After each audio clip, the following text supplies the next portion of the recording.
নতুন যে রুলস রেগুলেশনগুলি ইউকের জন্য ইম্পোজ করা হয়েছে বা হোয়াইট পেপারে যে রুলস রেগুলেশনগুলি আপকামিং আসছে বলে আমরা দেখতে পাচ্ছি, ধরনের রুলস রেগুলেশনগুলি কি খুব বেশি ইম্প্যাক্ট ফেলবে যারা দেশের বাইরে পড়াশোনা করতে যাচ্ছে বা ইউকেতে যারা স্পেশালি পড়াশোনা করতে যাচ্ছে? যেটা হচ্ছে যে যারা স্পেশালি অ্যাব্রোডে পড়াশোনা করতে যেতে চায় বা যাদের প্ল্যানিং থাকে তাদের আসলে দেশে দেখা গিয়েছে তারা অ্যাডমিশন বা তারা দেশে কন্টিনিউ করার জন্য ইন্টারেস্টেড থাকে না।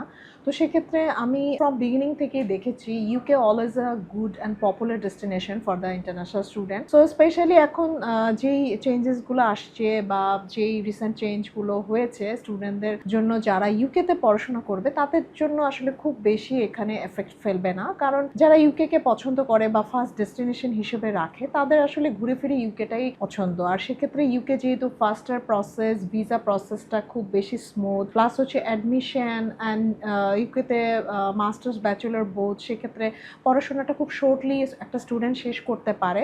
তো সেক্ষেত্রে আমি মনে করি যে ইউকের এই রেগুলেশন বা রুলস চেঞ্জের ক্ষেত্রে মনে হয় না খুব বেশি প্রবলেম হবে।